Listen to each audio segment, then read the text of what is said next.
हज़रत ज़करिया अलैहिस्सलाम नबी थे, ये मुतवल्ली थे बैतुल मक़दिस के, जैसे मस्जिद का मुतवल्ली होता है, बड़े थे। बैतुल मक़दिस जो हमारा किबला है फ़लस्तीन में, आजकल बड़ा मसला चला हुआ है इसराइल और फ़लस्तीन का।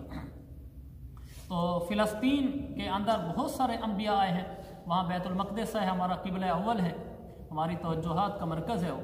तो हज़रत ज़करिया अलैहिस्सलाम वहाँ पर मुतवल्ली थे, नबी थे, उसके बड़े थे, जैसे आजकल खाना काबा है उसमें बैतुल मक़दिस था। तो उनकी हज़रत ज़करिया अलैहिस्सलाम की बीवी और हज़रत मरियम अलैहिस्सलाम की वालदा, ये दोनों बहनें थीं। तो हज़रत मरियम अलैहिस्सलाम की वालदा का नाम था हन्ना, हा नून न हन्ना,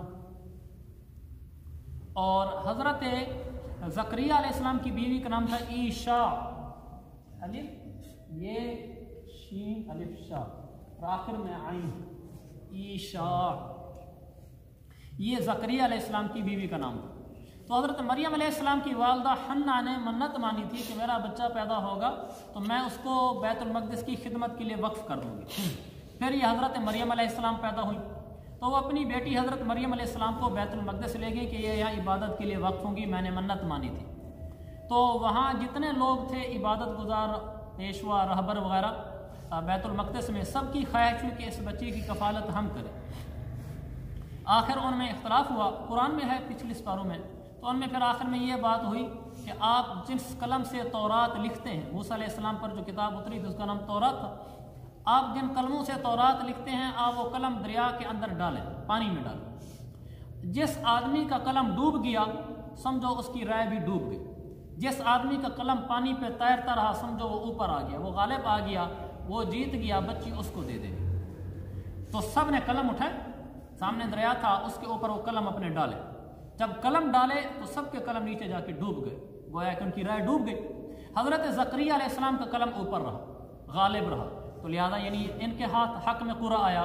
तो ये जो हज़रत मरियम अलैहिस्सलाम थी ये हवाले कर देगी हज़रत ज़करिया अलैहिस्सलाम के, उनकी कफ़ालत में चलेगी। हज़रत ज़करिया अलैहिस्सलाम नबी थे।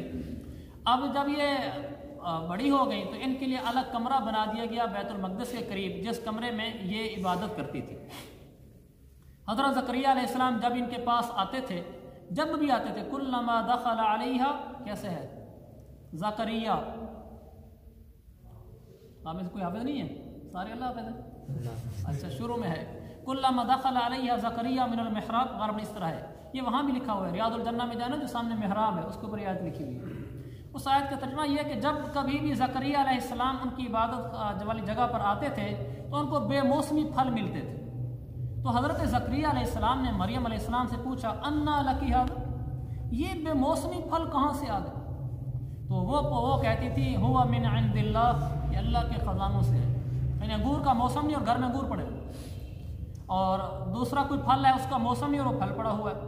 तो जब उन्होंने ये देखा ज़करिया अलैहिस्सलाम ने कि अल्लाह ताला इनको बेमौसमी फल दे सकता है, तो मैं अगरचे बूढ़ा हूँ तो क्या अल्लाह मुझे औलाद नहीं दे सकता? अल्लाह मुझे भी दे सकता है। तो उनके दिल में फिर ये जज्बा उभरा, उन्होंने फिर उस पर अल्लाह से ये दुआ मांगी कि अल्लाह मुझे बेटा अता फरमा, जो मेरा वारिस बने, आले याकूब का भी वारिस बने। वारिस मुराद माल की मिरास नहीं बल्कि दीनी उलूम की विरासत, यानी जो मेरे दीनी उलूम का आगे वारिस बने। वैसे तो ज़करिया अलैहिस्सलाम के चचाजाद भाई थे, लेकिन उनमें वो लियाकत नहीं थी कि वो नबी के मिशन को आगे लेकर चल सके, वो सिफ़ात नहीं थी। जो ज़करिया अलैहिस्सलाम ने अपने लिए बेटा मांगा कि जो मेरा बाद में वारिस बने, मेरे उलूम को आगे फैलाए।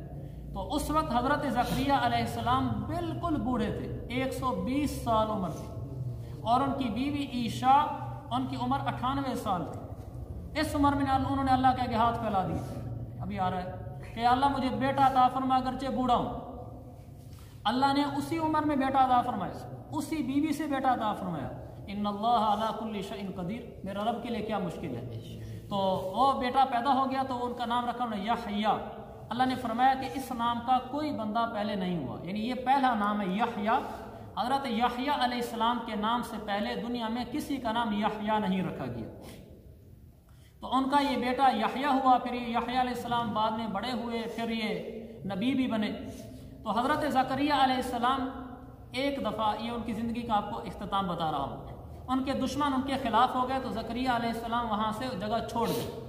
आगे गए तो एक दरख्त आ गया, दरख्त से पनाह मांगी कि मैं फट जा, मैं तेरे अंदर आना चाहता हूँ। ये नबी थे, अल्लाह से दुआ मांगी तो दरख्त से कहा कि मैं पनाह चाहता हूँ, अल्लाह के हुक्म से दरख्त फट गया, वो अंदर दाखिल हो गए। जब अंदर दाखिल हो गए तो उनका कपड़े का एक हिस्सा वो दरख्त से बाहर रह गया। जो दुश्मन पीछे दौड़ रहे थे, आ रहे थे, उनका पीछा किए हुए थे, उन्होंने देखा कि यहाँ ज़करिया आ रहे थे लेकिन नज़र नहीं आ रहे, तो दरख्त के करीब गए तो कपड़ा बाहर निकला हुआ, तो वो समझ गया कि ये उन्हीं का कपड़ा है, पहचान लिया उन्होंने, और ज़करिया अलैहिस्सलाम अंदर है। उन बदबख्तों ने उस आरे से उस दरख्त के 2 टुकड़े कर दिए, चीर दिया, जिससे नाऊज़ बिल्लाह ज़करिया अलैहिस्सलाम भी 2 हिस्सों में तकसीम हो गए। अल्लाह की तरफ से अल्लाह वालों पर कुर्बानियाँ भी आती हैं। तो ये ज़करिया अलैहिस्सलाम की आखिर में जो दुनिया से रवानगी हुई है, अल्लाह के नाम पर हुई है, वो इस तरह कुर्बानी के साथ हुई है। ये भी एक दर्स है कि बाद हम देखते हैं मुसलमानों पर हालात इतने सख्त होते हैं, लोग कहते हैं अल्लाह कहाँ गया, फ़लाँ मुल्क में देखो, चेचनिया में देखो, बोस्निया में देखो, रोहिंग्या में देखो, कश्मीर में देखो, इराक में देखो, मुसलमान मूली गाजर की तरह कट रहा है, कहाँ है तुम्हारा खुदा। भाई हमारे तो सच्चे होने में शक भी हो सकता है, जो मुसलमान ज़िबा हो रहे हैं, नऊज़ बिल्लाह बुरी बात है, लेकिन फिर भी इस बात का एहतमाल तो है कि इनका ईमान कमज़ोर है, इस बात का तो एहतमाल है कि बहुत ही कमज़ोर है, अल्लाह की मदद नहीं आई। लेकिन नबी के ईमान में तो कोई शक नहीं, नबी में तो कोई कमी और कोई ऐब नहीं है, हर नबी गुनाहों से पाक होता है। दुनिया इम्तिहान गाह है, दुनिया जज़ा गाह नहीं है, बदले का जहान नहीं है। तो अल्लाह ताला की तरफ से कुर्बानी आती है। फिर जब हज़ूर सल्लल्लाहु अलैहि वसल्लम को तैफ में नाऊज़ बिल्लाह पत्थर लग रहे थे और खून बह रहा था, मुबारक खून, सारी दुनिया के खूनों से कीमती आपका एक कतरा, उस वक्त नाऊज़ बिल्लाह अल्लाह कहाँ था, अल्लाह था। लेकिन अल्लाह किस मौके पर क्या करना है अल्लाह जानता है, अल्लाह की हिकमतों से अल्लाह वाकिफ़ है, अल्लाह के फैसलों से अल्लाह वाकिफ़ है। हमने अल्लाह नहीं बनना कि इस मौके पर ये अल्लाह को करना चाहिए, इस मौके पर अल्लाह को ये करना चाहिए। वो अल्लाह जानता है कि किस मौके पर क्या करना चाहिए, और वो अपने फैसलों के मुताबिक करता है, उसके फैसले हक हैं और सच हैं। लिहाजा बाज़ दफ़ा दीन वालों पर कुर्बानी भी आ जाती है, जैसे ज़करिया अलैहिस्सलाम पर आ गई और आज के भी बाद मुसलमानों पर है। इससे इस्लाम का या मुसलमानों का गलत होना साबित नहीं होता, या इससे ये साबित नहीं होता कि अल्लाह कहाँ गया, अल्लाह है ही नहीं। नाऊज़ बिल्लाह, ऐसा नहीं, अल्लाह भी मौजूद है, मुसलमान भी सच्चे हैं, हक पर हैं, मज़हब भी सही है, फिर भी तकलीफ़ों में है और अल्लाह की मदद नहीं आ रही। अल्लाह अपनी हिकमतों को खुद जानता है। दुनिया इम्तिहान गाह है, गुजरगाह है, गुजर जाएंगे, आखिरत में हर एक अपना बदला भुगतेगा। जो मुसलमान अल्लाह के नाम पर कट गए उनकी जन्नत है इंशाअल्लाह, और जिन्होंने काटा उनके लिए जहन्नम है।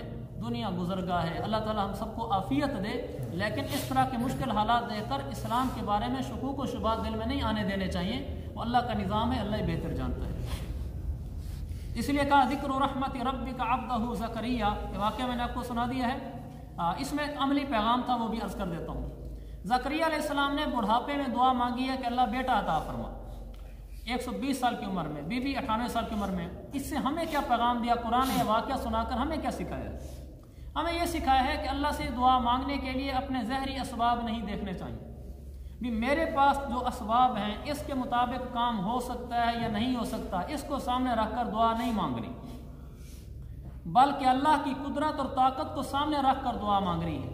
ज़करिया अलैहिस्सलाम जब दुआ मांग रहे हैं, बुढ़ापा है, औलाद का तसव्वुर भी नहीं है। 55 साल की उम्र में औरत बांझ हो जाती है, बच्चे के काबिल नहीं होती। ये तो 98 साल की उम्र है।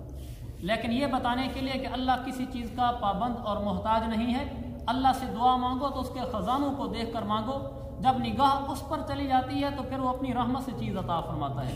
जब उन्होंने अल्लाह पर निगाह डाल के मांगा, अल्लाह ने बेटा भी दे दिया। इसलिए बाद लोग हज की दुआ नहीं मांगते, जी पैसे नहीं है मेरे पास, उम्रे की दुआ नहीं मांगते, जी मेरे पास पैसे नहीं है, या कोई और चीज़ नहीं मांगते, जी हम कैसे ऐसा कर सकते हैं। अल्लाह का नाम लेकर मांगो, देने वाला अल्लाह है। वो बांझ औरत से बच्चा दे सकता है, तो बाकी निज़ाम के ख़िलाफ़ नहीं कर सकता वो मैं शायद पहले को बताया था। हमारी एक खातून है, मेरी रिश्तेदार हैं, तो वो मैं उनके पास मिलने के लिए गया तो मुझे कहने लगी कि मैं अल्लाह से दुआ करती हूँ अल्लाह मुझे उम्रा करे। तो मैंने कहा हज की दुआ क्यों नहीं करती? कहने लगी मेरी 1-2 एकड़ ज़मीन है सारी, उसमें से इतना ठेका आता है, गन्ने की फसल है, मैं कहाँ हज कर सकती हूँ। मैंने कहा इसका मतलब है अल्लाह ताला हज कराने के लिए तेरे गन्नों का मोहताज है।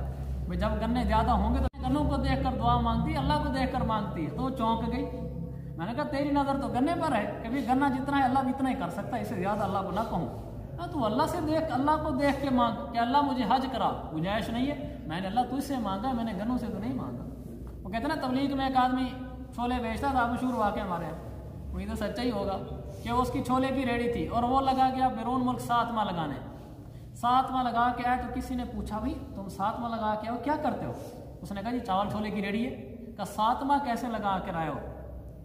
तो उसने कहा कि भाई मैं चावल छोले की रेडी लगाता हूँ, मेरा रब तो नहीं लगाता, मैंने रब से मांगा था, उसने मुझे कराया सफ़र। ठीक है, ये बात बिल्कुल सही। हम हज पर थे, हमारे साथ एक नौजवान लड़का था, ये मुल्तान का कलमा चौक का, वो उसका खोखा था और हमारे साथ हज पर आया हुआ था। तो मैंने कहा यार तुम कैसे हज पर आ गए? कहने लगा मैं अल्लाह से दुआ मांगता था कि अल्लाह मुझे हज करा, मुझे हज करा। खोखे वाला कहा मैं अल्लाह से दुआ मांगता था। फिर उसके ने एक लंबी कहानी सुनाई जिसमें निज़ाम चला, उसका खाम वो ख्याल में भी नहीं था कि इस तरह भी हो सकता है। कहा वो एक निज़ाम चला, मेरा हज का प्रोग्राम बन गया और मैं हज पे आ गया।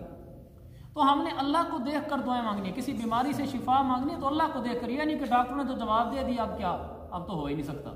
तो ये इस वाक़े का सबक है, हमने अल्लाह से मांगना है अल्लाह को देख कर, दुनिया के असबाब देख कर नहीं कि पैसा कितना है, डॉक्टरों ने क्या कह दिया है और मौजूदा हालात कैसे हैं, इसको नहीं, अल्लाह कैसा है इसको देख कर मांगना है। ये इस वाक़े का पैगाम है।